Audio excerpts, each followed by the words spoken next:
What's up, all connoisseurs of fiction? It's me, Full0Grace, and today I'm going to be giving an overview of the book Artemis Fowl, The Arctic Incident. This is the second book in the Artemis Fowl series. I've already done an overview of the first book. I highly recommend you watch it before proceeding with this video. Link is in the description down below. Before we begin, let's quickly go over some of the characters we'll see. Most of the characters I've already reviewed in my last video. Artemis, Butler, Holly, Root, Foley, Mulch, and Cudgeon. A year has passed between the first and second book. The only changes for these characters are Holly has a crew cut, and Cudgeon had an allergic reaction to the finger dart, so his face is now permanently messed up. He's also now crazy. Artemis Fowl Sr. was mentioned in the first book. He's considered dead, but he's actually being held by the Russian mafia. In the destruction of the Fowl Star, Senior lost one of his legs and received many burns to his face. For over 2 years, he was in a coma. Trouble Kelp was in the first book, but he didn't have a large enough role. Trouble is an elf with choppy black hair and purple eyes. He's a high-ranking member of the Leprechaun. The Pixie, Opal Cowboy, is quite beautiful with long black hair, dark chocolate eyes, and porcelain skin. At 2 feet tall, she has childlike proportions, except for the fact that she has an adult chest and a rather large head, both physically and mentally. With her IQ of 300, Opal is a ruthless inventor, businesswoman, and plotter of horrible deeds. This pixie craves power, and she'll do anything to get it.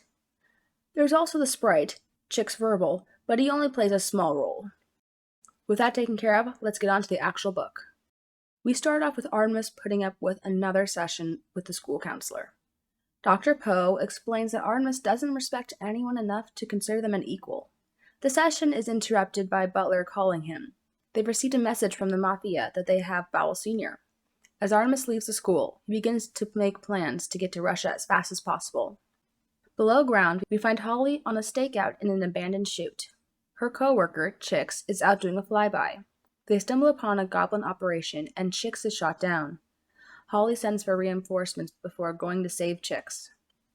After healing the sprite, Holly goes after the goblins. She manages to knock out one of them, and the other dies and almost takes Holly with him. Trouble and the rest of Recon show up.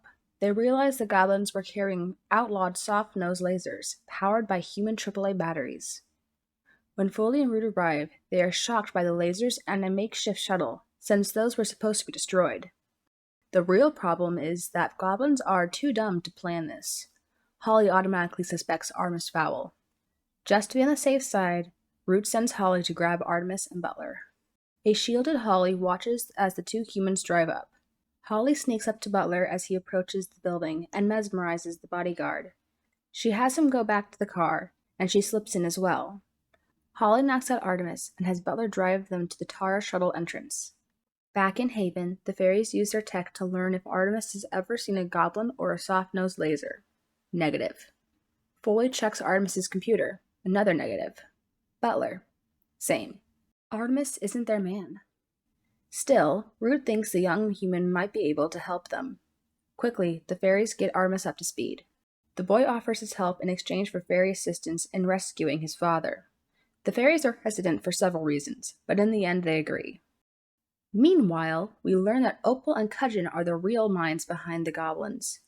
They've been carefully preparing, drawing suspicions away from Opal, having DNA cannons installed into Cowboy Labs, getting control of the weapons and communications, and having stealth cameras in Lep headquarters.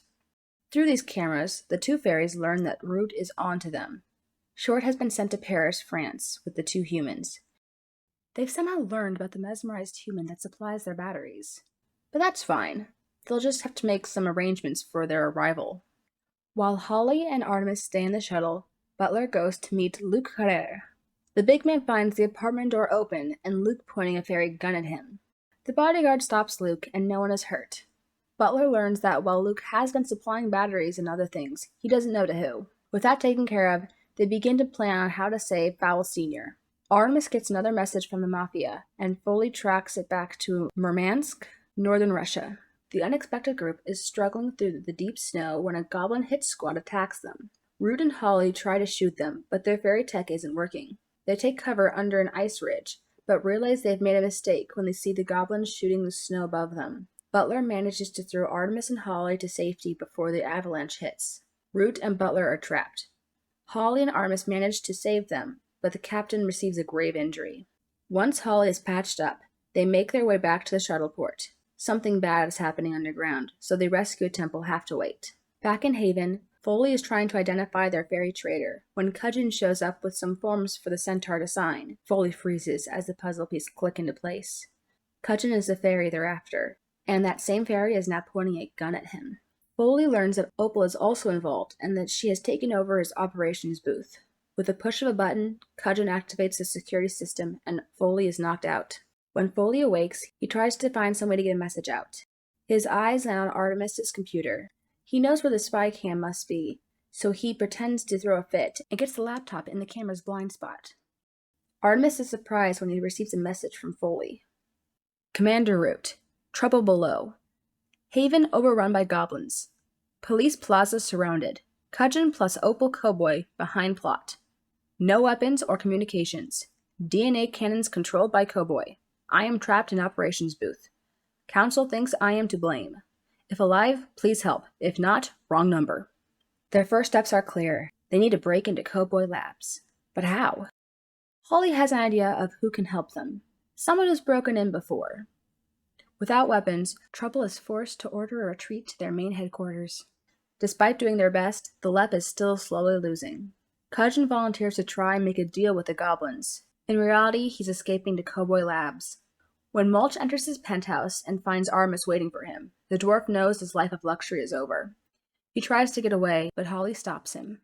Back on the shuttle, Root gives Mulch a deal. Help them get in, and Mulch will get a 2-day head start in trying to avoid capture. Following the dwarves' instructions, the group manages to get their shuttle right under the labs. Mulch makes a path for Butler, Root, and Holly up to the building.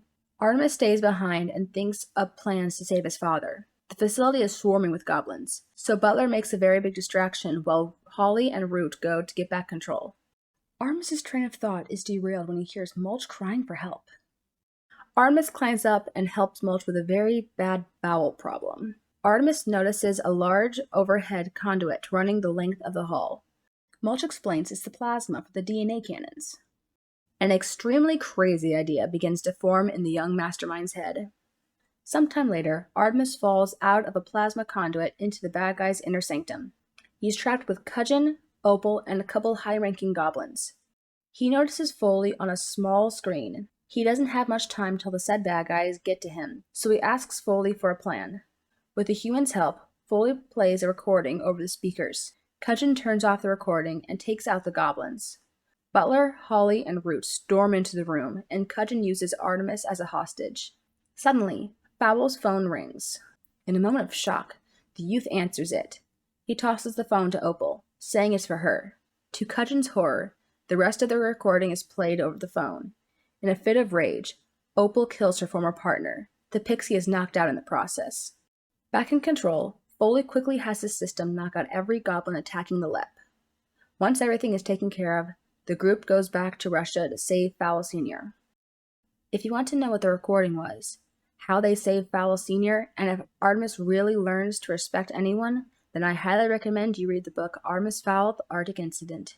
In fact, go ahead and read the whole series written by Owen Colfer. Anyway, I'm Full0Grace, and I'll see you all next time.